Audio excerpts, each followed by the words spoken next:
When you think about businesses that are selling through the roof, like aloe or skins, sure, you think about a great product, a cool brand, and brilliant marketing. But an often overlooked secret is actually the businesses behind the business, making selling and for shoppers, buying simple. For millions of businesses, that business is Shopify. Nobody does selling better than Shopify. With Shop Pay, that boosts conversions up to 50%, meaning way less carts are going abandoned and way more sales happening. So if you're into growing your business, your commerce platform better be ready to sell whatever your customers are scrolling or strolling on the web, in your store, in their feed, and everywhere in between. Businesses that sell more, sell on Shopify. Upgrade your business and get the same checkout Skins uses. Sign up for your $1 per month trial period at shopify.com/Westwood1, all lowercase. Go to shopify.com/Westwood1 to upgrade your selling today. Shopify.com/Westwood1. Every team, every topic, everywhere. This is Bleav. BetOnline is the world's most trusted betting platform and your number one source for betting on all the madness. Whether you're a seasoned fan or a first-time bettor, BetOnline is your ultimate game day companion. With the largest selection of odds on everything from college basketball to a $200,000 bracket contest, BetOnline continues to be your number one sports betting source. From every Cinderella story to every hat trick, BetOnline has you covered with odds, stats, and more for every game, every play, and every win. BetOnline, the game starts here. Doesn't matter if you're an Indian or if you're a Warhawk. The ULM mention is the greatest. You'd hope for the best as a ULM fan, but this is the Bleav in the Warhawks podcast with hosts Dusty Thibodeau and Chase Regent. Chase, you always have such great insight. Thibs is going to bleep it all. What are these guys always talking about? We talk a lot about food on this podcast, and I'm going to continue to do so. Really, really appreciative of the people and the community and the way that they've backed us up. Nailed the introduction, by the way. Awesome. Thanks, I love Fish. it. Chase, back for another one. It was not a great weekend on the diamond, by the way. Baseball getting swept by Southern Miss. It takes a little sting out of it, though, knowing that this is probably a year that Southern Miss has a super regional, if not maybe even an Omaha-rated team. We're not losing from the bad school down the road. I mean, we're literally getting skull drugged by a top 20 team that happens to be a conference mate. Right. Yeah, I didn't check the baseball score, so thank you for the heads up. But I did get some other bad news. Softball went 1-2 at Lafayette, including an implosion Friday night where they had to lead going into the 7th and lost on a walk-off. Brutal to hear. As soon as you said down south and a losing record, it's upsetting. But softball's 500 still in conference. Yeah. They got time. What's your bad news?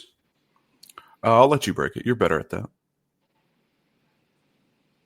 You're leaving us? Me? No. I'm committed to this. I'm too far into this world and this podcast and ULM fan. We just hired Phil Cunningham to coach the men's side. He was great enough to join us last week on an episode.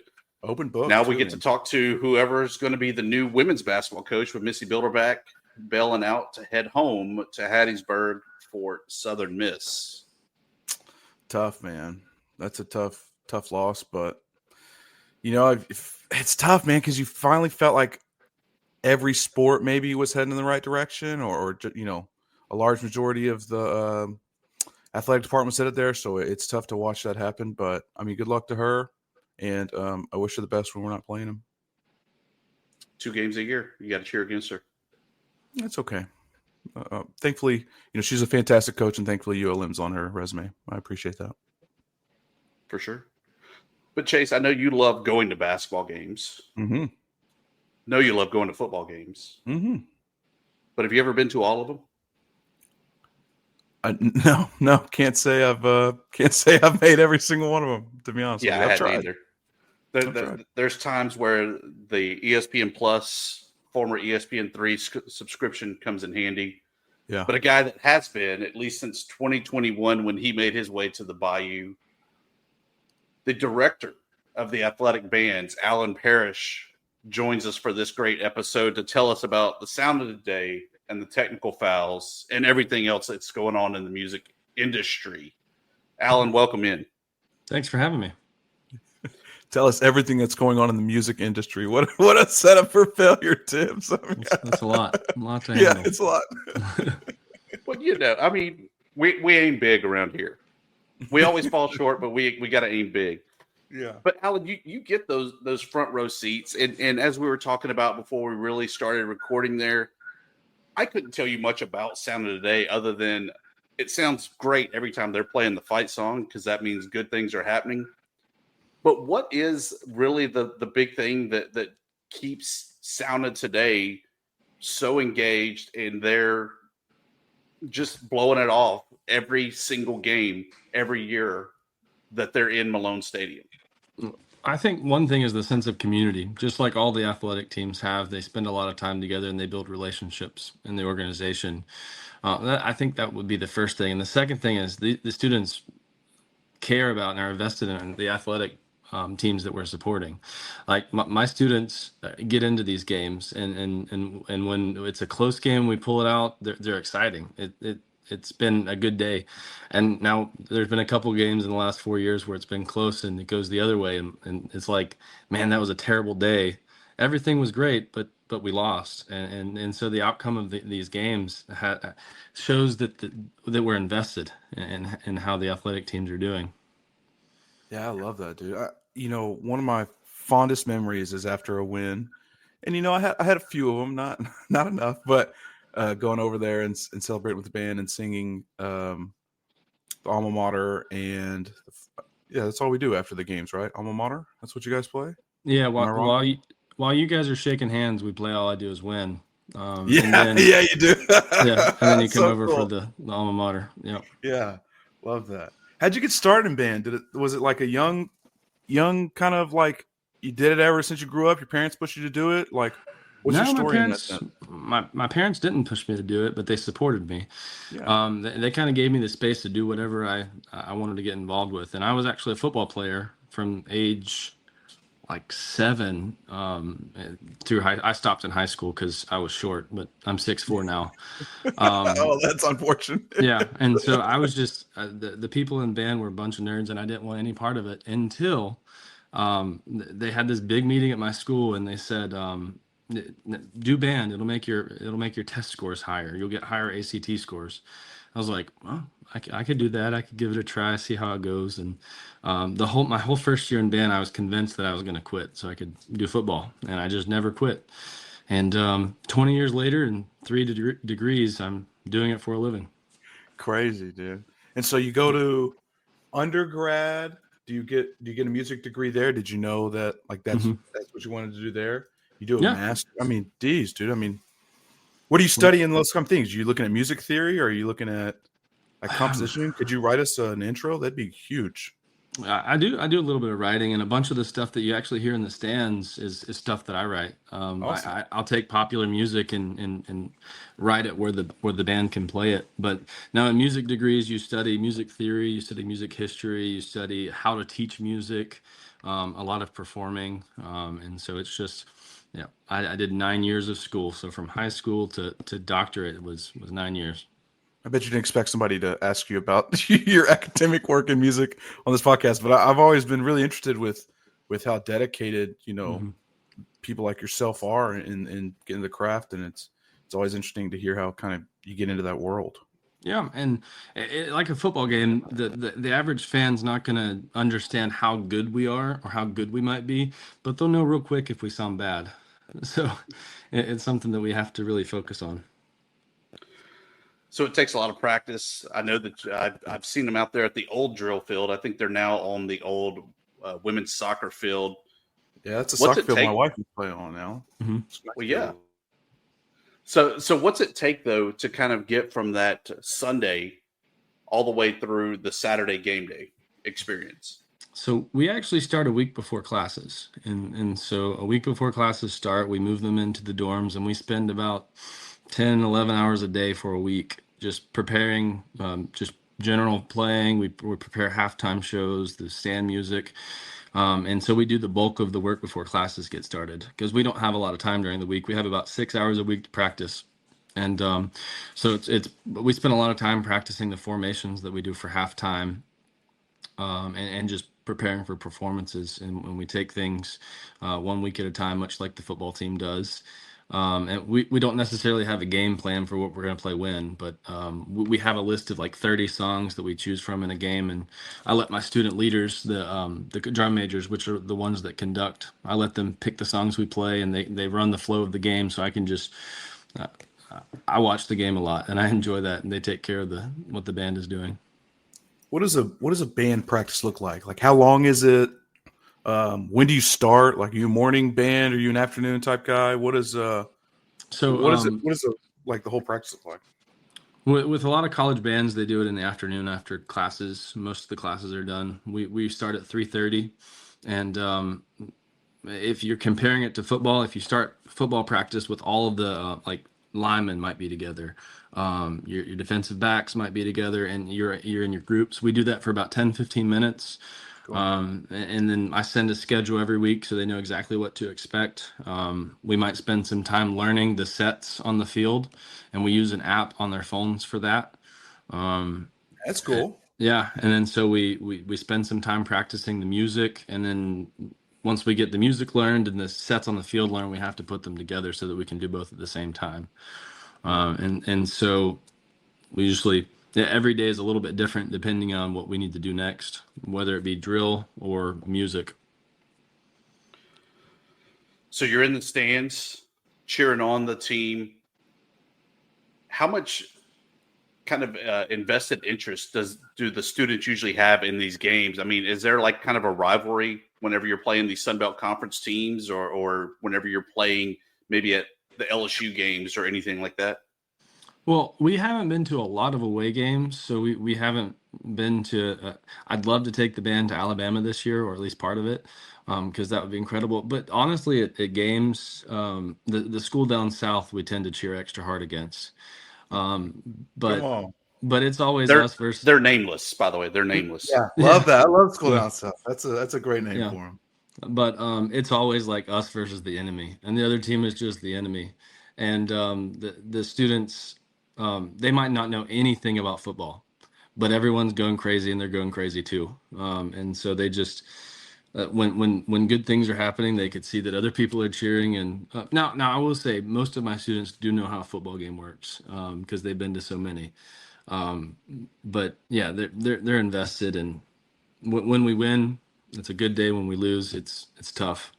Thankfully, we did a lot more of the winning this year. It was a lot more fun for that first half of the season. Home. Yeah. How do you feel how do you feel a roster? Like, do you recruit? Do you just host tryouts? Like, how does that kind of work to get people onto your team?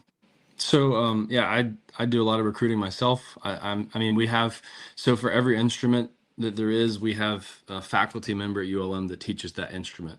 And their primary focus is recruiting music majors for those instruments, and those music majors do the band. But for the ones that don't want to major in music, I go out once or twice every week, all around the state. Last week I was in Arkansas.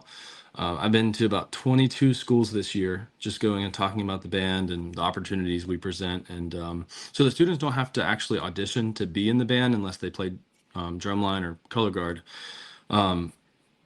But they audition for a scholarship, right? You can just be part of the band, but based on your ability, we have varying scholarship levels. Cool. That's pretty cool. Mm-hmm. Chase, there's hope for you yet? Yeah. Hey, I learned. Don't rock on me, Thibs. I learned how to play guitar 2 years ago. Taught myself. Don't worry, Allen. I'll show you one day. Guitar show doesn't count, by the way, Chase. No. Well.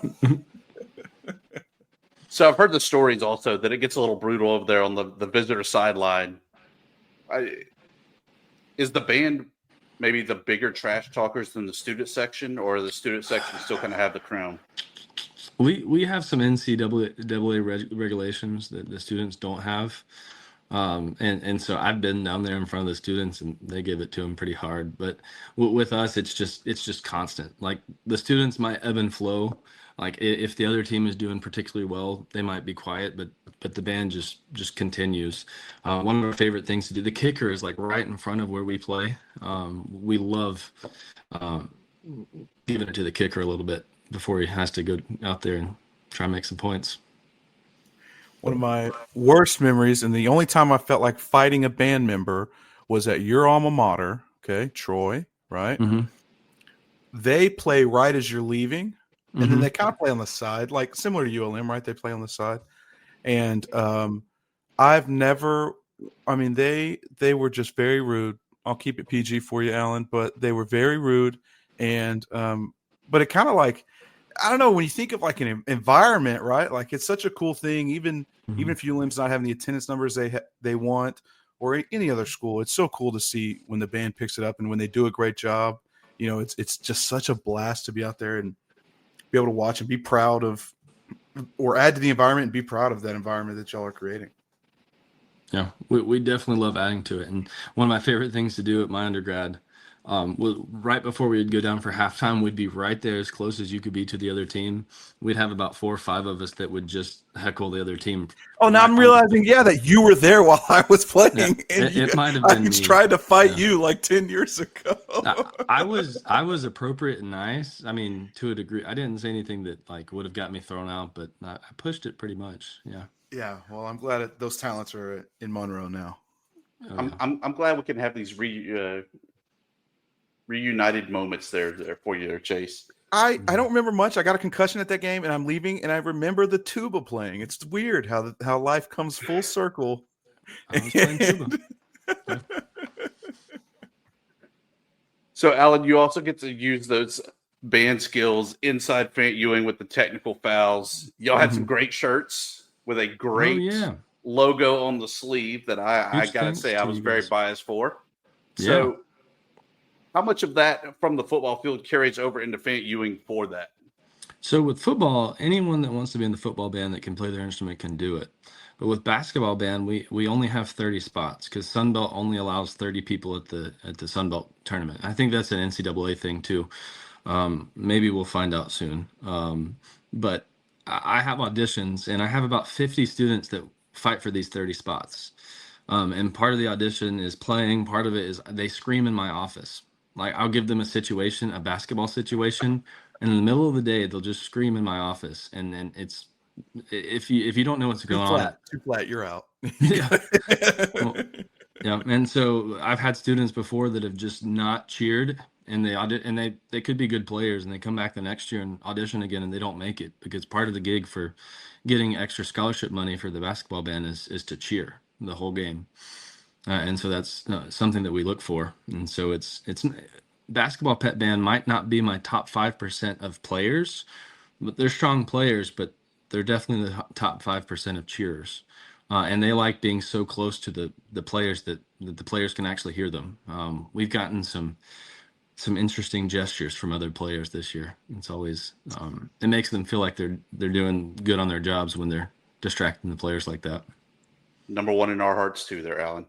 Yeah. So with that, the technical fouls, part of the tryout you said is cheering. Mm-hmm. Do you tell the people around you in the office that, hey, Thursday's going to be tryout day, or do you just let it kind of happen? I just let it happen.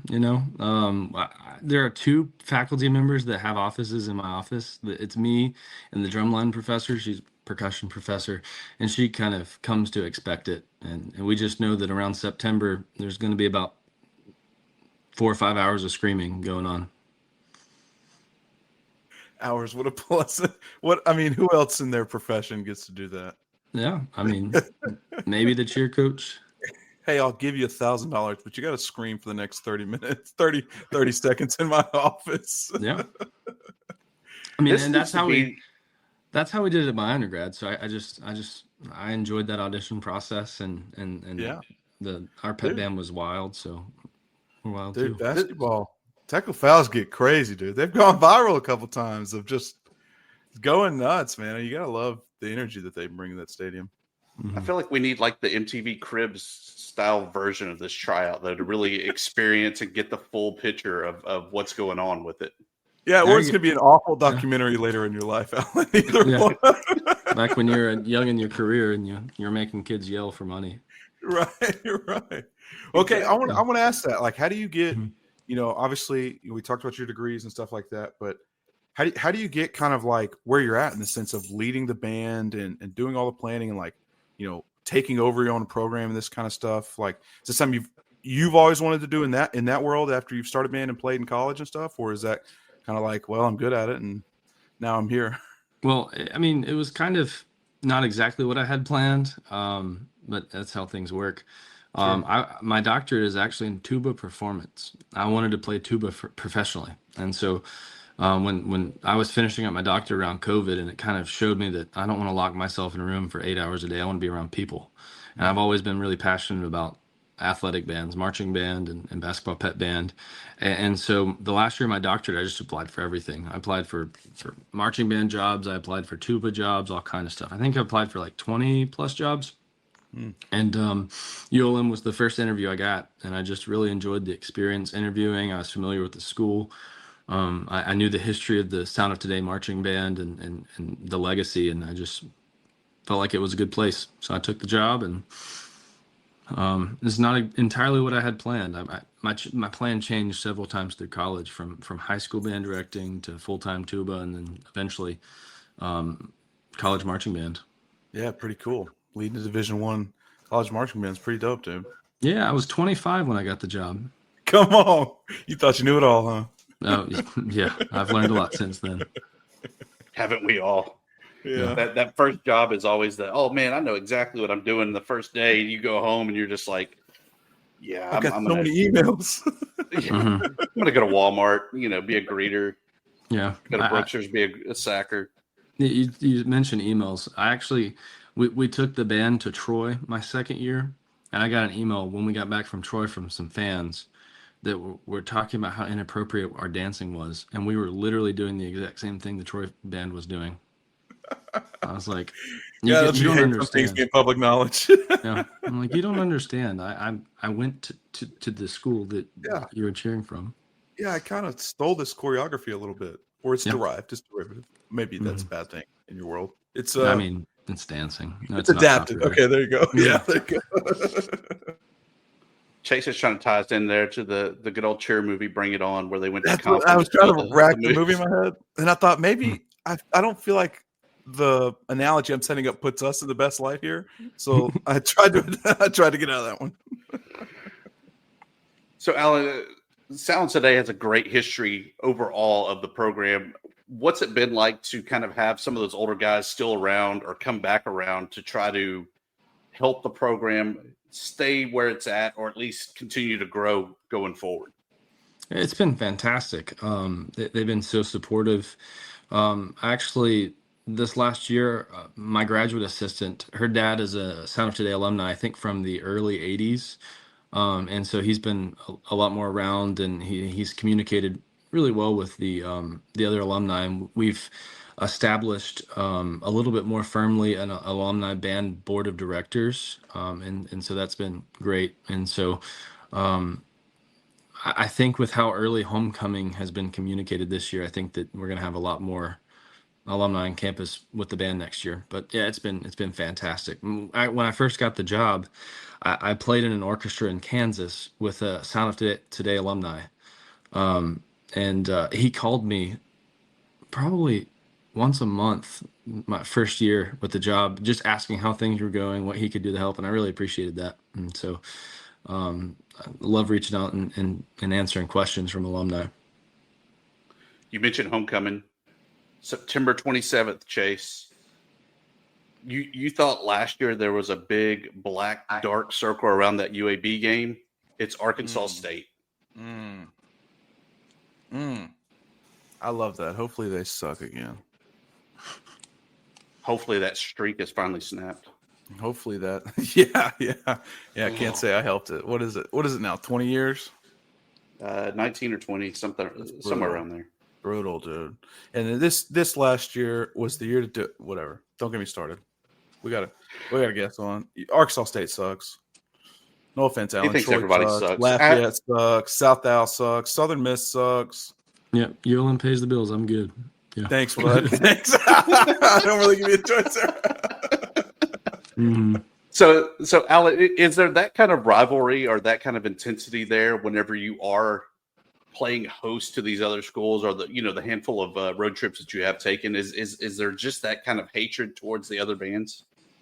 No, the bands are real chill.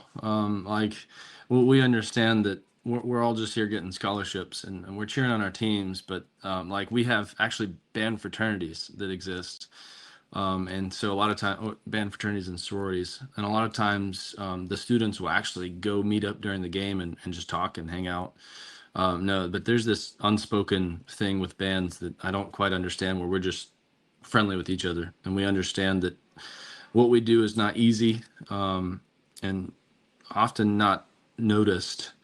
So I really appreciate this opportunity. Thank you. But yeah, there's a camaraderie among bands that I really appreciate. So on that note, we always ask Sir Allen. I know that Warhawk Report was able to really help out the technical fouls this past year with some shirts for the bands. Mm-hmm. What can people do to really help the band, help you to continue having that key part of the game day experience? Those shirts, I think I remember those things were funded in like less than a day. That's pretty incredible. There's a lot of support there. I think that just we have social media sites. So on Facebook, Instagram, it's the Sound of Today.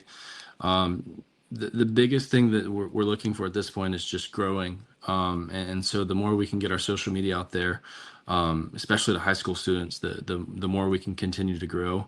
At this point in the year, there's just general needs that might arise before next year. We have you can go to the ULM Foundation, and there's a part where you can support the Sound of Today, and that money goes directly to the Sound of Today. We're hoping to take a couple road trips next year, so there might be some future support there. But the biggest thing is we maximize the resources we have, but we just need a little bit more exposure, and so I'm really thankful for this exposure. You've been grew up in Florida, right? Yep. Went to Troy. You said they have in-state tuition, which I think is a really cool thing for Florida people. You've been a couple different spots around the Sun Belt now. True or false, Monroe has the best food in the Sun Belt? Oh, true. Hands down. Yeah. Absolutely. And then we need a couple, like, what's your go-tos in the area? What do you what's a good weekly thing from you? Weekly, now we'll say a good go-to is Cotton. Like that's the place. I think 50% of my wife and I's dates have been at Cotton. Okay. I think it's the first mention on the pod, Tips, of Cotton. Yeah. Usually we get Parrish Duck fries. Duck fat fries. Duck fat. Boy, I'm hungry. Yeah, and being close to ULM, that Naruto Ramen right by campus is pretty solid. I'd say that would be a weekly spot. Come on. Other than that, dude, I just want to say thanks. Thanks for taking time. Thanks for answering some, I'm sure, dumb questions for you, but for us, I've learned a lot. So I really appreciate your time. Yeah, we tell our students there's no such thing as dumb questions, and we go laugh about them later. Yeah, right. The questions, not Thanks the a lot students, there, Al. of course. Yeah, no problem. Thank you, guys. This episode is brought to you by Progressive Insurance. Fiscally responsible, financial geniuses, monetary magicians. These are things people say about drivers who switch their car insurance to Progressive and save hundreds. Because Progressive offers discounts for paying in full, owning a home, and more. Plus, you can count on their great customer service to help you when you need it, so your dollar goes a long way. Visit Progressive.com to see if you could save on car insurance. Progressive Casualty Insurance Company and Affiliates. Potential savings will vary. Not available in all states or situations. When you think about businesses that are selling through the roof, like aloe or skins, sure, you think about a great product, a cool brand, and brilliant marketing. But an often overlooked secret is actually the businesses behind the business, making selling and for shoppers, buying simple. For millions of businesses, that business is Shopify. Nobody does selling better than Shopify. With Shop Pay, that boosts conversions up to 50%, meaning way less carts are going abandoned and way more sales happening. So if you're into growing your business, your commerce platform better be ready to sell whatever your customers are scrolling or strolling on the web, in your store, in their feed, and everywhere in between. Businesses that sell more sell on Shopify. Upgrade your business and get the same checkout Skins uses. Sign up for your $1 per month trial period at shopify.com/Westwood1, all lowercase. Go to shopify.com/Westwood1 to upgrade your selling today. Shopify.com/Westwood1. O'Reilly. Check engine light on? Take the guesswork out of your check engine light with O'Reilly Veriscan. It's free and provides a report with solutions based on over 650 million vehicle scans verified by ASE certified master technicians. And if you need help, we can recommend a shop for you. Ask for O'Reilly Veriscan today. O'Reilly Auto Parts. Chase, there we go. We had the insight on Sound of Today. I didn't know much about it, as I said before. I knew nothing. I was trying not to look stupid the whole time. Me too. It was very intimidating. Absolutely. I mean, important part. I mean, we're really covering the gambit of athletic experience here at ULM, huh? That's what I wanted. The band, I'm with it. I'm for it. Like I said, he was a great guy, real nice guy. I hate that he went to Troy, but, can't hold that against him forever, I guess. Troy was never a school on my radar, by the way. I mean, even I was an Alabama kid, but it was I didn't want to go to Auburn because that was the hometown school.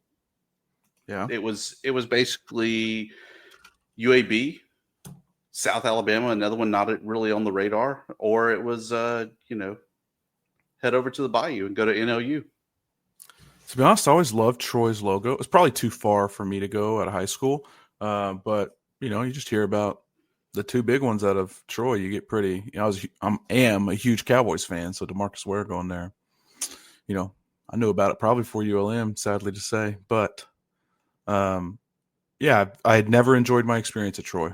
Terrible facilities and hard walk to get to the stadium and all that kind of stuff. It's supposedly changed with their new locker room that they have there in the end zone. It should be better. I hope it is. Speaking of being better, we had Phil Cunningham on last week, as we said earlier. Yeah. Landed his first commit already. 6'3" guard out of Flowood, Mississippi. It just adds to the all-name roster that ULM has had, dating back to the days of Cash Mouton at the defensive back. Never heard of him. Boogie Knight. Yeah, Boogie Knight. Boogie Knight.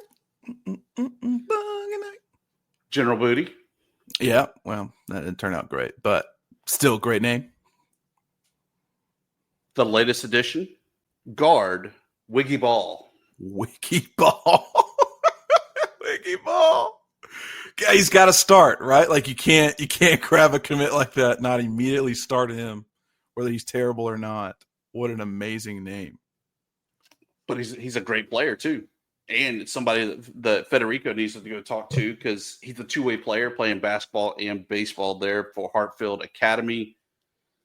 I'm glad to see that the Warhawks are finally getting these early commitments. It shows that Cunningham has really hit the ground running, just like he said that he's constantly focused on blowing up the phone lines, blowing up the synergy, trying to find that next guy to give him a chance to be a Warhawk. Yeah, I mean, it's huge to grab an early signing. I know he kind of talked – I feel like he talked more about JUCO and stuff like that, which I know he can't do a lot of until tomorrow. But cool to see him get a commit so early, and I think that's maybe hopefully that's something good you can get from where Richard was at, right? I hope Richard, having somebody on staff that's was already recruiting for the school, and I think is such an underrated part of this hire. Yeah, without a doubt. And I think that Wiggy, with him being a high school kid, you hope that you can hold on to him and you can really build around him. That he can kind of be that focal point of the program, especially at the guard position. Something that we haven't had in a couple of years, of having a true point guard being able to kind of be that quarterback on the floor. We've had guys that have filled in, but we haven't had that true one guard in a while. Yeah, I think a lot of the guard play you got from ULM has just not been, you've had a few guys, I think, what was his name? Like 3 years ago. Dang, I'll look it up while we sit here. But, you've had a few decent ones, but I think, I don't know if Wiggy ball, it's great. It's encouraging to see early. I think, hopefully in the way that his vision explained for me, it seems like he's going old. So let's hope that Wiggy ball finds his, just for the sake of his name, let's hope that he kind of finds his route or his way here and get some playing time early. So we know that men's basketball is essentially going to have the reset, with a lot of the roster either exhausting eligibility or hitting the portal. But the women are really going to be in the same boat, with Missy Bilderback headed to Southern Miss. Great move for her in her career, because that's home, right? That's her alma mater. That's the place that she's wanted to go back Tyreek to. LaCour. Sorry, Tyreek LaCour. Are you good? Guard. I'm fine. Thank you. Okay. So Missy Bilderback headed to lead the Golden Eagles. I think it's a great move for her, but in this day and age, and especially with even the kind of older transfer rules, if your coach leaves, you get to leave. Yeah. That roster is going to be depleted, and they're all going to be wearing black and gold, just like they were wearing black and gold, and then they were wearing maroon and gold, and now they're going back to black and gold. It just rubs me the wrong way every time we lose a coach or a player to a Sun Belt opponent. I get that it makes complete sense for her and her family, and I think with context and you can kind of understand why it happened. It just, if she felt like a great get, especially after a fantastic first year, and I realized the second year obviously didn't have the result near as much as she wanted, but I don't know, dude. Am I wrong to feel that way? Like, it just always rubs me wrong, like when people go to other Sun Belt schools. Yeah, it definitely hurts more, but would it have been any better if she would have went to Louisiana Tech, if she would have went to McNeese, where it's still kind of that regional rivalry, regional school that you kind of think that maybe we're all in the same boat together, but maybe they have something that's a little bit better, a little bit bigger than what we have. Yeah, I get what you're saying. Like, Tech hurts at any point, whether you lose. I mean, we've lost before Hartwell. We were losing a couple, administrative people to them, and that was always frustrating to see them go to 30 minutes down the road. But I don't know. I think they both suck, but it's just if they go play McNeese, we might play them once every year or two. They go to Louisiana Tech, sure, that's an outlier. But you go to Northwestern State, I'm not worried about it, but I don't know. I wish her the best. I really will, like I said earlier, I'll be rooting for her minus those few games a year. But I'm interested to see what the response is from the athletic department on this. So with that, though, what are the qualities that you really liked out of her these 2 years that we had her that you say, hey, that's something that we got to look for in the next person that's coming in the door to lead? I think, women's basketball is an interesting sport when you're at the level that ULM is at, because, you need somebody that can manage a budget well. And, I know a lot of people don't get exposed to how certain coaches manage budgets, especially with sports that aren't football. But and I know that's a weird thing to say out loud, but somebody that needs to be fiscally responsible. Now, in the terms of like what we actually can know of what they'll be like, I love the pace that Missy played at. I love the the face that she embraced, right? And I think you see that in Coach Vincent and Molly Fickner early in the community of like, this is my team. I have a vision for this. I know how to do this. And I think, it seems that we got her out of JUCO, right? So I wouldn't be upset at that for rolling a dice a little bit. Not saying she was a roll of dice, because obviously she had a great, if you look at her win percentage and who she's produced and the coaches or the coaching staff she's been a part of and led, like she had definitely a record there. But I want to keep it fast. I want to keep it a fun game to watch of ULM women's. I think going around the Sun Belt or going JUCO, someplace with a similar limited resource type thing for women's basketball, I think is important. But yeah, I mean, John found it once, right? He can do it twice.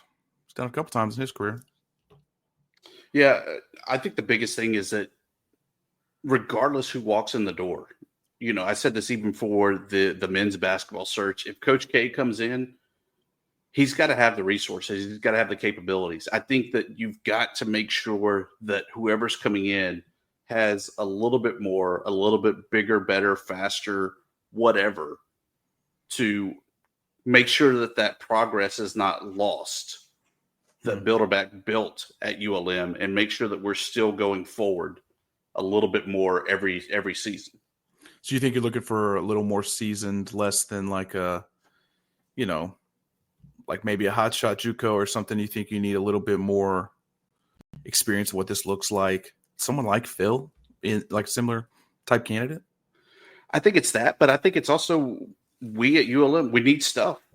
We need a practice facility and not just the student activity center, not being able to split Fant Ewing between men's, women's basketball, volleyball. I think soccer's even been in there a couple times when the weather was bad.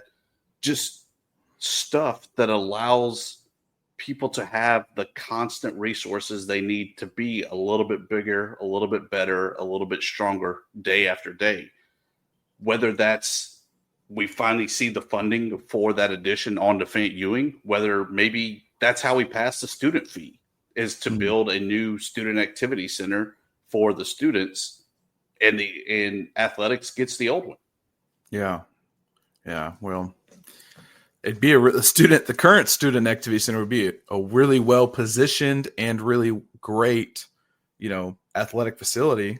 I completely agree with you there. It's just tough to see, when's the last time they made it a 10, 20, 30, 40, $50 million it would take to do something like you're talking about. I mean, it's just, I don't know. See, I think that it brings up the idea of like, when I said about with Coach Cunningham that he knew what he was getting into.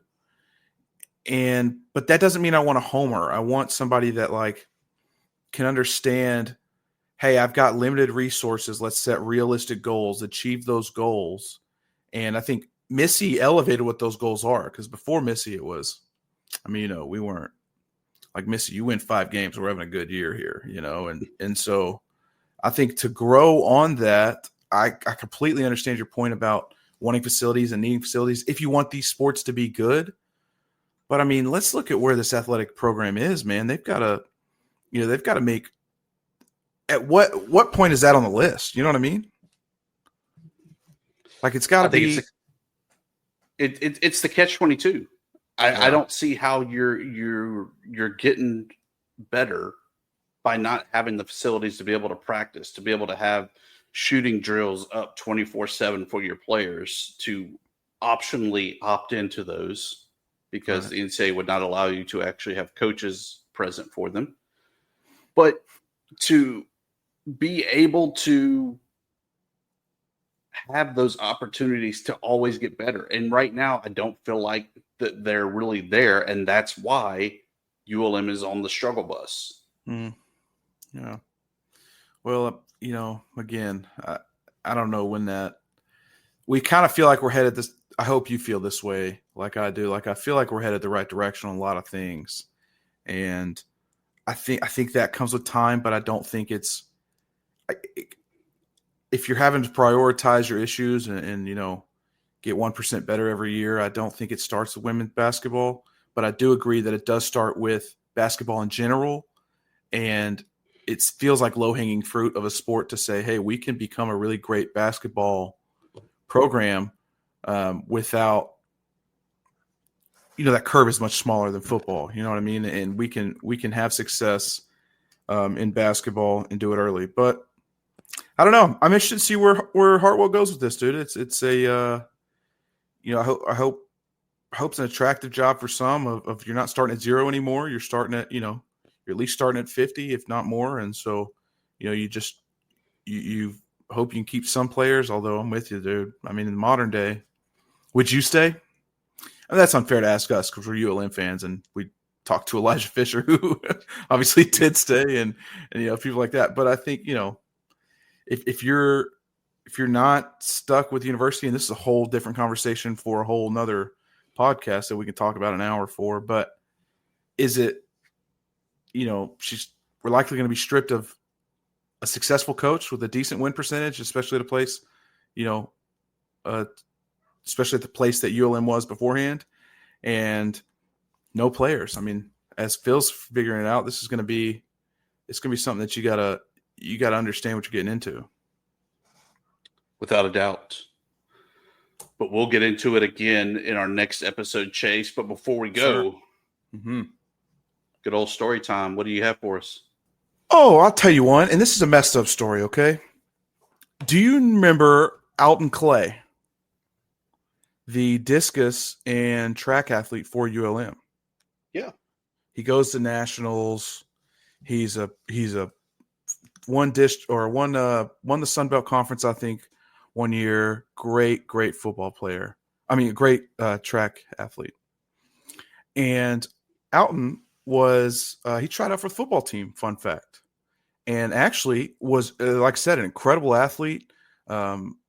Big guy. He tried out for tight end, and he made it. And he kind of tried out like a weird kind of fall tryout. Like, we've heard you're a good athlete. We'll kind of let you hop into a little bit of a practice and kind of see what happens, which is very dangerous to do, very dangerous thing to do. But Alton makes the team. He's out there with us for fall camp.